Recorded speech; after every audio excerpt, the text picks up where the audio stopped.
এখন নাইট হয়ে গেছে গা, তো আমরা এখন হলো ডিনার করব।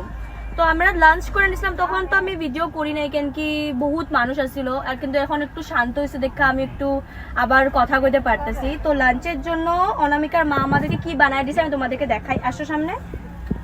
তো কুছ সবজি হ্যাঁ, মানে কিছু একটা সবজি, এটা হলো একটা গোবি কা সবজি, ड्राई ड्राई ओके। एंड इधर क्या है देखो, खुल ही नहीं रहा, एक सेकंड गाइस, इधर रोटी है हाँ। তো ওখানে ভিডিওটা থেমে গেছিল, এগুলো আমি এখন করে দিয়েছি। মানে এটার মধ্যে আছে হলো রুটি, আর তোমরা ভাবতেছো মানে আমার চোখটা লাল কেন হয়ে রয়েছে, তো তোমরা আমার চোখটা 2 দিনের জন্য ইগনোর করো, কেন আমি কালকে আইল্যাশেস করাইছি, আর আইল্যাশেস করার সময় আমি বহুত এক্সাইটেড হয়ে গেছিলাম, এই জন্য আমার পাতিটা আমি মানে খুলে দিছি, এই জন্য আমার চোখটা লাল হয়ে রয়েছে। তো যারা যারা কইতেছো যে আমার চোখ কেন লাল, তো এটা আমার গলতির জন্যই চোখটা লাল, তো 2 দিনের জন্য চোখটা ইগনোর করো ওকে। এর লেগে আমি ড্রপ লয়ে আইছি, 2 দিনে আমি চোখটা ঠিক করে ফেলামো। তো আবার কালকে সকালে দেখা হচ্ছে, বাই বাই, গুড নাইট, আর কথা হইতে পারবো না, বাই।